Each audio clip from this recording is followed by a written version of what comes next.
मेरे प्रिय विद्यार्थियों, आप सभी का पर्सनालिटी डेवलपमेंट की क्लास में स्वागत है। आज की जो क्लास है वह सेकंड ईयर के स्टूडेंट्स के लिए है और आज का जो हमारा लेक्चर है वह है व्यक्तित्व के निर्धारक। व्यक्तित्व के निर्धारक कौन-कौन से हो सकते हैं, किस प्रकार से हो सकते हैं।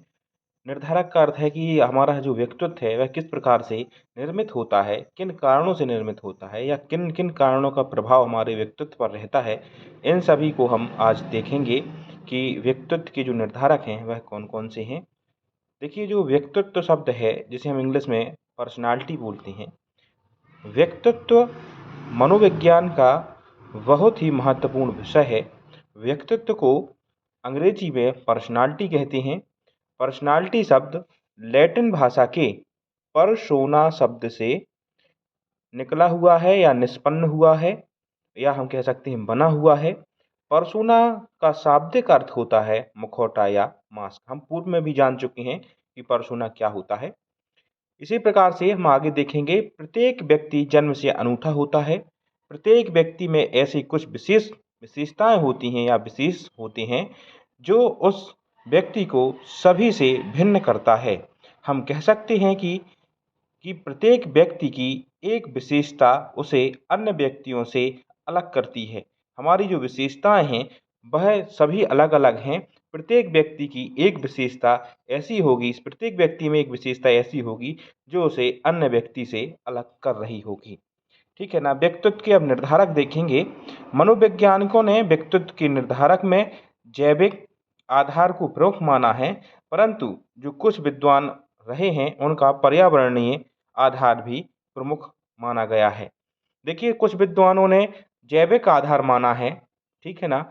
और जो दूसरा दो कुछ और विद्वान थे उन्होंने पर्यावरणीय आधार माना है। इस प्रकार से एक इधर पे एक विकल्प भी उठ सकता है, जैसे कि व्यक्तित्व के निर्धारक किन 2 मानक आधारों पर विभक्त हैं, तो हम कह सकते हैं एक जैविक आधार और एक दूसरा पर्यावरणीय आधार। देखिए, जो व्यक्तित्व का निर्धारक हैं वह कौन-कौन से हैं? 2 हैं, पहला जैविक और दूसरा है पर्यावरणीय। तो जो जैविक निर्धारक हैं, उन जैविक निर्धारकों में कौन-कौन से हैं? हम पहला देखें आनुवांशिकता, दूसरा स्रावी ग्रंथियाँ और तीसरा शारीरिक गठन एवं स्वास्थ्य। जो जैविक आधार पर निर्धारक विभक्त किए गए हैं, उनमें 3 हैं। पहला कौन-सा है? आनुवांशिकता, दूसरा है स्रावी ग्रंथियाँ और तीसरा जो है वह है शारीरिक गठन एवं स्वास्थ्य। व्यक्तित्व के निर्धारकों में जो जैविक निर्धारक हैं उनमें सबसे पहला क्या है? आनुवांशिकता। आनुवांशिकता को हम देखेंगे कि आनुवांशिकता के आधार पर व्यक्ति का व्यक्तित्व किस प्रकार से विकसित होता है। देखिए, साधारणतया लोगों का विश्वास है कि जैसे माता-पिता होते हैं वैसे ही उनकी संतान उत्पन्न होती है या संतान होती है। इसका अभिप्राय यह है कि जो संतान का रंग, आकृति, रूप, विद्युता, देखिए यहाँ देखिएगा, संतान का रंग, आकृति, रूप, विद्युता आदि माता-पिता से मिलता-जुलता होता है। दूसरे शब्दों में हम कह सकते हैं बालक को शारीरिक एवं मानसिक गुण अपने माता-पिता से मिलते हैं, परंतु कहीं-कहीं पर देखने को मिलता है कि कोई-कोई बालक के माता-पिता विद्वान नहीं होते, परंतु उनके बालक विद्वान होते हैं। उन तथा तब उसके अंदर जो गुण होते हैं, वह उसे अपने पुरखों से मिलते हैं, वही आनुवांशिकता कहलाती है। साधारण शब्दों में हम आपको बताएँगे, देखिए आनुवांशिकता होती है जो हमारे माता-पिता से हमें जो मिलता है, जैसे हमारा रूप है, रंग है, विद्युता है इत्यादि। परंतु कभी-कभी ऐसा भी होता है कि किसी-किसी के माता-पिता उतने विद्वान नहीं होते, परंतु बालक बहुत ज़्यादा विद्वान होता है। तो उसका एक प्रमुख कारण ये होता है कि जो उसके अंदर गुण आते हैं, वह उसके पुरखों की, उनके पूर्वजों की आ जाती हैं। दादा-दादी हुए, परदादा-दादी हुए, नाना-नानी हुए, मामा पक्ष का हुआ, किसी में से किसी एक के गुण जो हैं, उसमें प्रमुखता से आते हैं और इन्हीं प्रमुखता के आधार पर व्यक्ति का व्यक्तित्व का निर्माण होता है। आनुवांशिक जैसे गुण प्राप्त होते हैं, व्यक्ति का व्यक्तित्व का निर्माण वैसा ही होता है। जैसे आनुवांशिक गुण आपको विद्युता का किसी से मिलेगा, तो आपका जो व्यक्तित्व होगा, उसमें आप बहुत विद्वान व्यक्ति होंगे और आपके ज्ञान से अनेक प्रकार के लोगों को लाभ मिलेंगे। ठीक है? आनुवांशिक गुण जो प्राप्त होते हैं, उसी के आधार पर हमारे जो व्यक्तित्व का निर्माण होता है, वह निर्मित होता है। इसके बाद हम देखेंगे अंतःस्रावित ग्रंथियाँ। देखिए जो अंतःस्रावित ग्रंथियाँ होती हैं, यह प्रत्येक व्यक्तित्व के निर्माण में स्रावी ग्रंथियों का महत्वपूर्ण स्थान है। स्रावी ग्रंथियां प्रत्येक व्यक्ति में होती हैं। मानव के व्यक्तित्व में 8 प्रमुख ग्रंथियों का प्रभाव रहता है। ये 8 ग्रंथियां इस प्रकार से हैं। देखिए जो व्यक्ति होता है उसके अंदर जो ग्रंथियां होती हैं उनमें से 8 ग्रंथियों का विशेष महत्व जो है व्यक्तित्व पर सीधा सीधा प्रभाव दिखाई देता है। जो व्यक्तित्व को सीधा सीधा प्रभावित करते हैं वह 8 ग्रंथियां हैं। इसको क्या है हम डिटेल से नहीं करेंगे। आपको बस उसकी ग्रंथियाँ याद रखनी है कि कौन-कौन सी ग्रंथियाँ हैं और अगर आपको डिटेल लिखना है तो आप लिख सकते हैं, वैसे आवश्यकता नहीं है। देखिए जो पहली ग्रंथि है वह है पीयूष ग्रंथि, दूसरी पीनियल ग्रंथि, तीसरी गल ग्रंथि, चौथी उपगल ग्रंथि, 5वीं है थाइमस ग्रंथि और 6वीं है अधिवक्र ग्रंथि, 7वीं है अग्नाशय ग्रंथि और 8वीं है जनन जनन ग्रंथि। इस प्रकार से जो 8 ग्रंथियाँ हैं, वह 8 ग्रंथि जो है व्यक्तित्व में प्रभाव डालती हैं। इन 8 ग्रंथियों के माध्यम से ही जो हार्मोन्स उत्पन्न होते हैं और हार्मोन्स के आधार पर व्यक्ति अपनी क्रियाकलापों को करता है। इन क्रियाकलापों के आधार पर ही व्यक्ति का व्यक्तित्व निर्मित होता चला जाता है और उसका व्यक्तित्व बन जाता है। इस प्रकार से हम कहेंगे कि जो व्यक्तित्व में जो दूसरा निर्धारक हैं वह हैं अंतःस्रावित ग्रंथियाँ। ये जैविक आधार पर हैं। देखिए इसके बाद आएगा शारीरिक गठन एवं स्वास्थ्य। शारीरिक गठन एवं स्वास्थ्य से देखेंगे हम व्यक्तित्व पर किस प्रकार से प्रभाव पड़ता है। देखिए शारीरिक गठन के अंतर्गत व्यक्ति के शरीर की संरचना जैसे लंबाई, वर्ण, बाल, आंखें आदि अंगों की गणना होती है। ठीक है ना। व्यक्ति शरीर के बनावट से व्यक्ति के व्यक्तित्व पर विशेष प्रभाव होता है, परंतु व्यक्ति की शारीरिक संरचना के आधार पर ही व्यक्तित्व का विकास होता है, यह कहना गलत होगा। व्यक्तित्व का प्रभाव शरीर की जो गठन होता है, शारीरिक गठन होता है जो, और जो स्वास्थ्य होता है उसका प्रभाव व्यक्तित्व पर तो होता है, परंतु हम ऐसा नहीं कह सकते कि शारीरिक गठन के आधार पर ही व्यक्तित्व का विकास होता है या उसका प्रभाव दिखाई देता है। परंतु हाँ, सामान्यतः शारीरिक गठन के आधार पर हम व्यक्तित्व पर प्रभाव देखते हैं। जो शरीर की संरचना होती है उसका प्रभाव हमारे व्यक्तित्व के ऊपर पड़ता है। परंतु समाज में देखने को इसके बाद हम देखेंगे, परंतु समाज में देखने को मिलता है कि व्यक्ति के शारीरिक गठन के आधार पर ही व्यक्ति के व्यक्तित्व का मूल्यांकन करने का प्रयास किया जाता है, जो कि गलत है। समाज में क्या है, हम देखते हैं कि अधिकतर सामान्यतः लोग व्यक्ति की शारीरिक संरचना के आधार पर उसका मूल्यांकन कर देते हैं कि इसका व्यक्तित्व अच्छा है, और जिसकी शारीरिक संरचना अच्छी नहीं होती तो उसका व्यक्तित्व गलत है। तो इस प्रकार से हम जो शारीरिक गठन के आधार पर मूल्यांकन कर देते हैं, यह कभी कभी सही नहीं होता। व्यक्ति की शारीरिक संरचना के आधार पर व्यक्तित्व का मूल्यांकन नहीं करना चाहिए, परंतु शारीरिक संरचना का प्रभाव हमारे व्यक्तित्व के ऊपर पड़ता है। सामान्यतः क्या होता है, शरीर से हष्ट-पुष्ट व्यक्ति को देखकर सामान्यतः लोग प्रभावित हो जाते हैं और प्रशंसा करने लगते हैं। जब हम कभी देखते हैं कोई अच्छा बढ़िया हष्ट-पुष्ट व्यक्ति जो है किसी कार्यक्रम में हम देखते हैं तो कहते हैं अरे इसका तो व्यक्तित्व बहुत अच्छा है, और हम उससे प्रभावित हो जाते हैं और सामान्य रूप से हम उसकी प्रशंसा करने लगते हैं। ठीक है। इससे उस व्यक्ति की मानसिकता पर प्रभाव पड़ता है। इसके विपरीत जिस व्यक्तियों का शारीरिक शरीर हष्ट-पुष्ट नहीं होता तो अधिकतर लोग अंगहीनता के कारण व्यक्ति में हीन भावना पैदा हो जाती है। देखिए जिस व्यक्ति का शरीर हष्ट-पुष्ट है वो तो उनसे तो लोग प्रभावित हो जाते हैं, सामान्यतः प्रशंसा करते हैं, और जब प्रशंसा होती है तो लोग तो प्रसन्न होते ही हैं। ठीक है, प्रशंसा से तो सभी लोग प्रसन्न हो जाते हैं, खुश हो जाते हैं, तो उनमें तो उत्साह जग जाता है। परंतु जिनकी शारीरिक संरचना कमजोर है, जिनका शरीर कमजोर है, तो उनके अंदर क्या होता है, अंगहीनता का भाव आ जाता है। अंगहीनता का भाव आने से उनके अंदर हीन भावना उत्पन्न हो जाती है, जो कि उनके लिए अच्छा नहीं है। उनके व्यक्तित्व के ऊपर उसका नकारात्मक प्रभाव पड़ता है। इसके बाद हम देखेंगे व्यक्ति के व्यक्तित्व पर स्वास्थ्य का प्रभाव भी व्यक्तित्व पर स्पष्ट दिखाई देता है। अभी हमने देखा शारीरिक गठन के बाद जो स्वास्थ्य है, स्वास्थ्य भी व्यक्तित्व के ऊपर बिल्कुल स्पष्ट रूप से दिखाई देता है।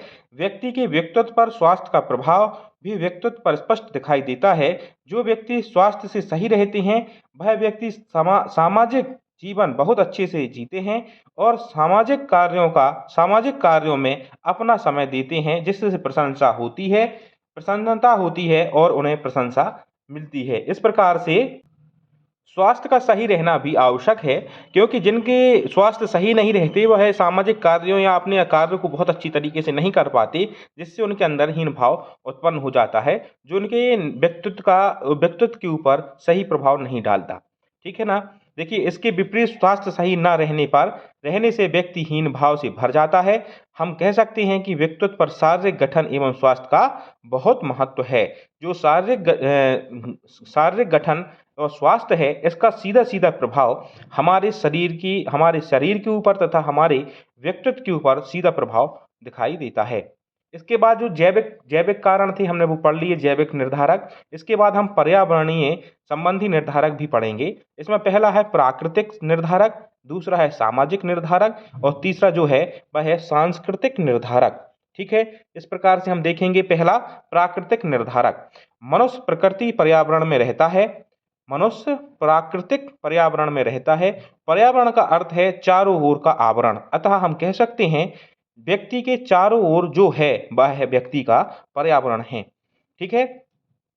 व्यक्ति के व्यक्तित्व पर पर्यावरण का सीधा प्रभाव देखने को मिलता है। जैसे वातावरण की जलवायु के अनुसार व्यक्ति का स्वास्थ्य, शरीर की बनावट तथा मानसिकता पर भी वातावरण का प्रभाव रहता है। व्यक्ति जिस वातावरण या प्रकृति में रहता है, उसकी जलवायु के अनुसार व्यक्ति का स्वास्थ्य हो जाता है, व्यक्ति की शरीर की बनावट हो जाती है तथा उसकी मानसिकता भी उसी प्रकार से हो जाती है जैसी उसकी जलवायु होती है। जैसे गर्म प्रदेशों में रहने वाले व्यक्ति अधिकतर काले मिलेंगे और जो ठंडी जलवायु में रहने वाले व्यक्ति हैं वह सामान्यतः गोरे मिलेंगे। जलवायु का प्रभाव जो है व्यक्तित्व के ऊपर दिखाई देता है। व्यक्तित्व के साथ साथ उसकी कार्यशैली के ऊपर भी जलवायु का प्रभाव दिखाई देता है। वातावरण तथा जलवायु के आधार पर ही व्यक्ति के कार्य करने की क्षमता भी निर्भर करती है।